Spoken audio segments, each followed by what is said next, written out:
to talk to us about exposing inequities in deep sea exploration and research. So over to you, Katy. Thank you.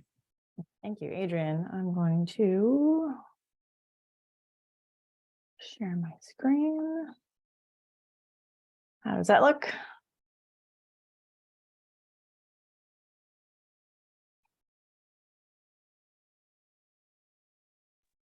I can't see your presentation. It's still your seeing notes. your notes file. No. Katy. Yeah. Okay, sorry. The home screening. It worked when we tested it. Is it? Confirm. How's that? Great. Perfect, Let's go. Thank you so much, Adrian, for inviting me to be with you today. I'm very excited to talk about the results of the 2022 Global Deep Sea Capacity Assessment, which is a baseline assessment of the technical and human capacity for deep sea exploration and research in every coastal area with deep ocean worldwide. My name is Katy Croff Bell. I'm the founder and president of the Ocean Discovery League. It's a nonprofit dedicated to accelerating deep ocean exploration by developing accessible systems to broaden the community of those who explore and understand the deep sea. But before I dive into the assessment itself, I would like to acknowledge the incredible team, which represented 14 countries and nationalities worldwide. Truly an amazing group of people, and this project's success can be directly attributed to their dedication and hard work. Very much a team effort and very much not my work alone. So what did we do and why did we do this? Well, I think this audience in particular knows well that from 200 to nearly 1,000 meters below sea level, the deep sea encompasses the single largest and arguably most critical biosphere on Earth. Globally, 82% of all countries have jurisdiction over marine areas with depths greater than 200 meters, with a vast majority lying between 2,000 and 6,000 meters, which you can see here. But only a very small fraction of the deep sea, both within and beyond areas of national jurisdiction, has been scientifically explored and characterized because deep sea exploration and research are limited by the expense, the inefficiency, and the inequitable access to the necessary tools and resources required to carry out this kind of work. But what exactly are the gaps that currently exist? Are they technical? Are they human? Are they something else? Are they dependent on geographical differences or economics? What are the challenges? What are the greatest opportunities over the coming decade? So over the last couple of years, we've been working on this deep sea capacity assessment to start to address some of these questions and establish really a baseline of where the current capabilities, gaps, and opportunities lie around the world. So we started working on this. Thank you, Adrian, for putting the link in there. We've been working on this assessment since the beginning of 2021 to begin addressing these questions and to establish this baseline of where the capabilities, gaps, and opportunities lie around the world. So if you haven't seen it, Adrian has put a link in the chat to the ODL website, and here's another one directly to the report itself. The capacity assessment includes information for 186 geo areas divided into 6 global regions: Africa, Asia, Europe, Latin America, and the Caribbean, Northern America, and Oceania. So I use the term geo area. It refers to geographical areas to include both sovereign countries and dependent territories, which we didn't lump territories together with countries because many are very far apart from the countries that they're associated with and have very different capacities. So we use the word geo areas. And we have one section of the report that synthesizes the global results, and then one for each of the 5 regions with the Americas put together into one. We also provide translations of the global and regional summaries in the major languages that are used in each of those locations, including a combination of English, French, Portuguese, and Spanish. And we're also working on a section right now, which we should be releasing in the next few weeks based on economies and focusing on small island developing states. So stay tuned for that. In 2021, we launched a 42-question online survey, which included a combination of quantitative and qualitative questions. And our goal here was really to understand the current deep sea capacity for each location described by those who live and work there. To increase participation, the survey was available, again, in multiple languages, English, French, Portuguese, and Spanish, and personalized invitations were sent to marine professionals in underrepresented locations to try and get more input from places that aren't typically heard from. We received 360 survey responses from 124 geo areas. And in addition, we also hired a team of 8 researchers who did manual research on the inhabited geo areas in their region, the ones that had more than 1% deep sea area within their EEZ, or exclusive economic zones. So all the researchers used the same protocol, and their personal knowledge supported the research and allowed them to consult with professionals within their networks, within their home regions.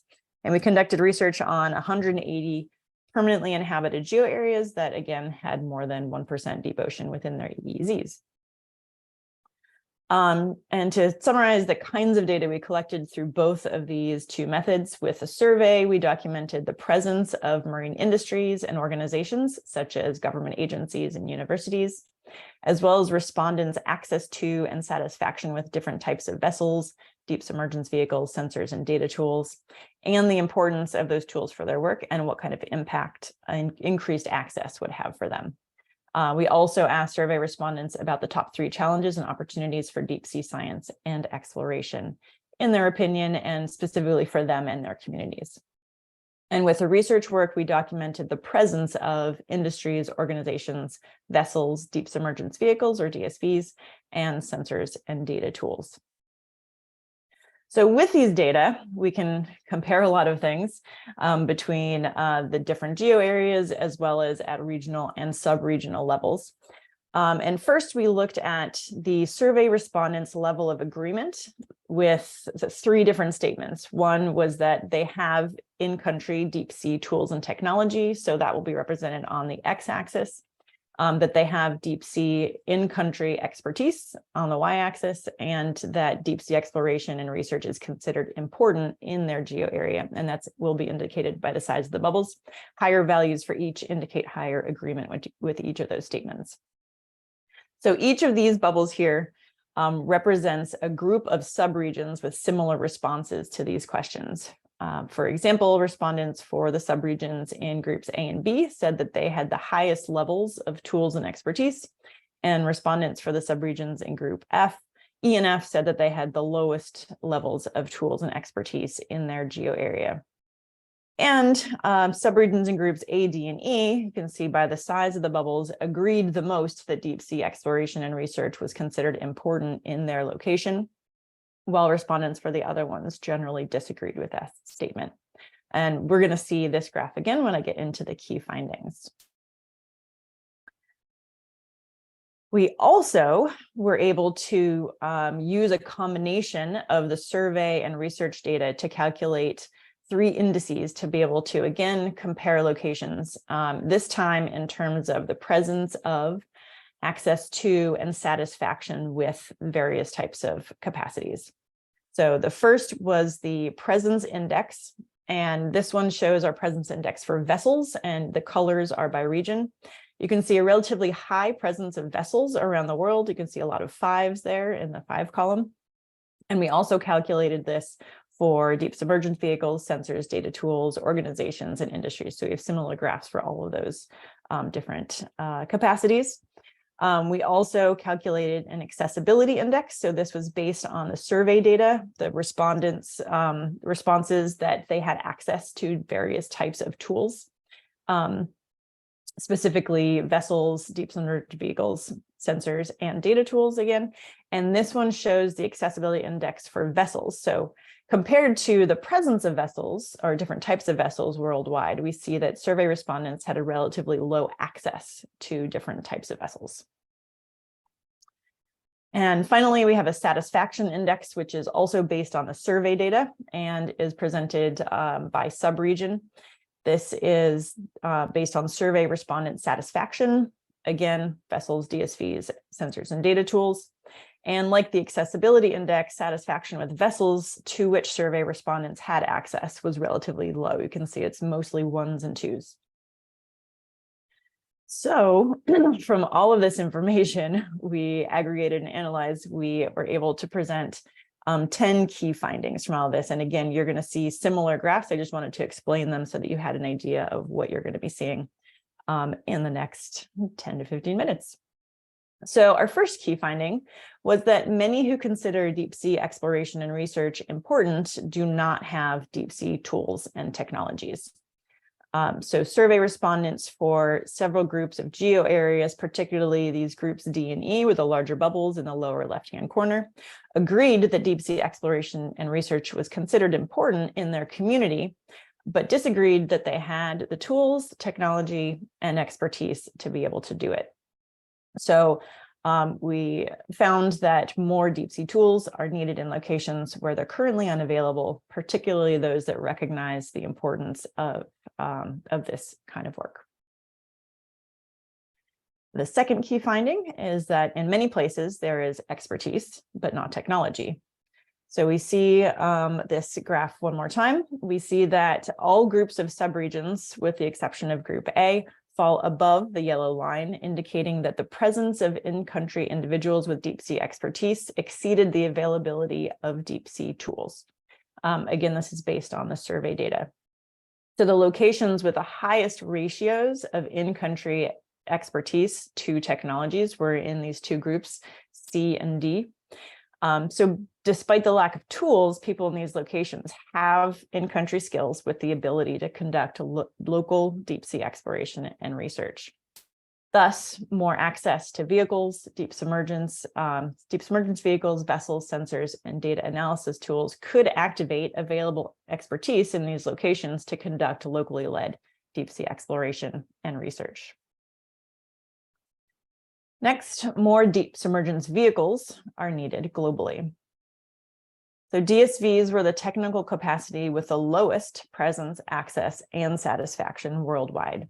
And you can see the presence index for DSVs shows that they are present around the world. We have some in the 4s, 5s, but generally presence is very low. See, the one column is standing the highest. And while some DSVs exist worldwide, the accessibility index shows that the majority are concentrated in Europe, or most accessible in Europe and Northern America, which is probably not a surprise to most people. Most respondents for Africa, Oceania, Latin America, and the Caribbean reported having no access to DSVs at all. And half of the ones that exist in those regions could actually not operate deeper than 200 meters. So by the definition of 200 meters being deep sea, we could say that these actually are, half of them are not actually deep submergence vehicles in the first place. Respondents were also generally dissatisfied with the DSVs available to them and were the least satisfied with DSV cost and availability. In addition, 71% of respondents reported that increased access to DSVs would have a high impact or would be transformative for their work. So we conclude that greater access to affordable deep submergence technologies capable of operating beyond 200 meters could have a transformative impact on a global scale. Next, non-research assets could be available for deep ocean research. For example, while vessels were the technical capacity with the most extensive presence worldwide, these are different types of vessels present worldwide, respondents had low access to vessels. We found that the most accessible vessel types were research vessels, but only in Europe, Northern America, and Eastern Asia. Respondents for Africa, Latin America, and the Caribbean, as well as Oceania, reported the most access to fishing vessels. And about a third of respondents for these regions reported having, again, no access to vessels at all. About a third of respondents reported that increased access to vessels would have a high impact or be transformative for their work. So we think that new strategies for using non-research assets, particularly fishing vessels and other local vessel types for research, could open up significant opportunities for collecting and analyzing deep sea data, because research vessels, as we all know, are extremely expensive to build in the first place and operate and maintain. So what can we take advantage of and leverage that already exists? Next, funding is the top challenge. Probably, again, not a surprise to many people. Survey respondents identified funding as a single greatest challenge, regardless of region, economic group, or geography. Human capacity and access to vessels were equal as the second greatest challenges. So increased long-term funding and capacity and training solutions, we think, are key to increasing access to the deep sea globally. Prioritizing deep sea exploration is essential. Now, as we saw previously, many survey respondents felt that their countries did not consider deep sea research and exploration important. Again, these are the small dots that you see, and this is a self-assessed level.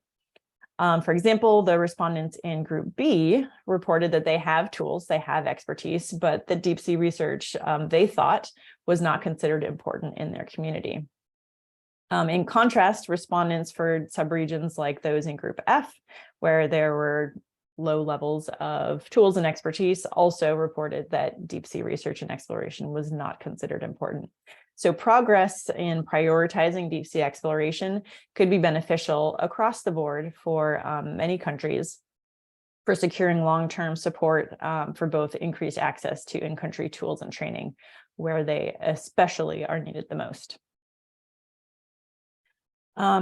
Tailored strategies really are needed for each location, which is something I don't think we always consider. So deep sea submergence vehicles and sensors that can operate in shallow waters, as we all know, are less expensive to manufacture and operate than those that can operate in deeper waters. For example, more than 90% of exclusive economic zones in Central America, Eastern Europe, Northern Africa, and a number of other subregions are less than 4,000 meters in depth. So accessible technologies that can reach only 4,000 meters will unlock the vast majority of EEZs in these subregions. And 11 out of the 21 subregions worldwide, including all of Africa, have a maximum depth of 6,000 meters. So deep sea technologies capable of reaching 6,000 meters would unlock access to all EEZs within these subregions. So an understanding of the operational needs, the environmental conditions for each location could help us ensure the greatest return on technological investments for suitable technologies for these locations. Next, detailed research and inclusion matter. While capacity development and technology transfer have received a significant amount of attention in recent years, especially with the start of the UN Ocean Decade, there's still a need for comprehensive understanding of global deep sea technical and human capacity. At the beginning of the Ocean Decade, the 2020 Global Ocean Science Report was the closest analog to this, but it only included the 45 countries responsible for the majority of ocean science publications. So there's no way to measure progress in all of the other countries where progress is probably the most needed. With limited baseline information about deep sea capacity in most places worldwide, measuring progress over the course of the Ocean Decade would prove challenging, if not, frankly, impossible. And while many of the findings I'm presenting today may not be terribly surprising, this is the first time this much information about deep sea capacity has been documented and shared back with the community. So only now, I think, is it possible to strategically develop, implement, and measure progress of deep sea capacity development. Now we're adding two more key findings based on our work with the small island developing states data, and these are the two that you're going to see right now. So these are not in the report yet, but will be coming soon. The first is that small island developing states, or SIDS, and non-SIDS countries have different priorities for exploration and research. So when asked about the most important deep sea issues in their geo areas, respondents for small island developing states and non-SIDS geo areas have different perspectives. For example, climate change was important for lower and upper middle income SIDS, but was never highlighted as a main issue by any of the non-SIDS geo areas. In contrast, basic science was an important issue for all of the non-SIDS geo areas, often the most important one. So respondents for non-SIDS geo areas appeared to have a greater desire to explore for the science, for the understanding, while respondents for SIDS prioritized issues related to subsistence and protection of the marine environments and communities.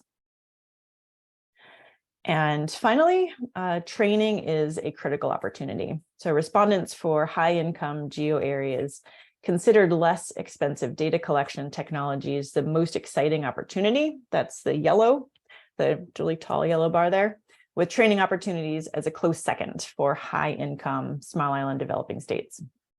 Training opportunities in red, on the other hand, was the most exciting opportunity for all low, middle, and not classified income groups of geo areas. So we think training is a critical area for development and are excited to hear about initiatives that are happening around the world with other groups such as DEUCE and others that are getting off the ground right now. So to conclude, we will really look forward to how we can use this information to help create an equitable deep sea and twilight zone future. As we've seen, present day deep sea exploration and research is expensive and therefore largely exclusive to high income regions, countries, and individuals. Expertise, however, is widespread. In many locations, there's often in-country expertise constrained by a lack of access to tools and other resources. The global inequities highlighted by this assessment result in exploration, research, and conservation agendas dominated and shaped by those from the high resource areas, by those who have the tools to be able to do it. But today, tremendous changes are not only possible, we think they're on the near horizon. So with technological advancements toward broader access and a global call for increased access to tools and training, I think we now have the ability to create more deep sea capacity and assess progress throughout the ocean decade and beyond. Finally, diverse and innovative approaches led by local communities are really needed to accelerate and expand our ability to explore the ocean at scale. So we're really excited to share that the capacity assessment is already being used by the Caribbean community and the Alliance of Small Island States for their work on capacity building and technology transfer. And really our hope at the end of the day is that this assessment is a resource for the marine community to provide this baseline information that we really think is critical to strategically developing, equitably implementing, and quantitatively measuring the impact of deep sea exploration research, capacity development over the course of the next decade and beyond. So thank you so much for your time, and I'd be happy to take any questions. Thank you very much, Katy. Excellent talk, excellent report, and a lot of things to mull over there. There's a lot to mull over there. Yeah. So let me go to the chat, as I think we've got questions. So Adamu, do you want to ask you a question?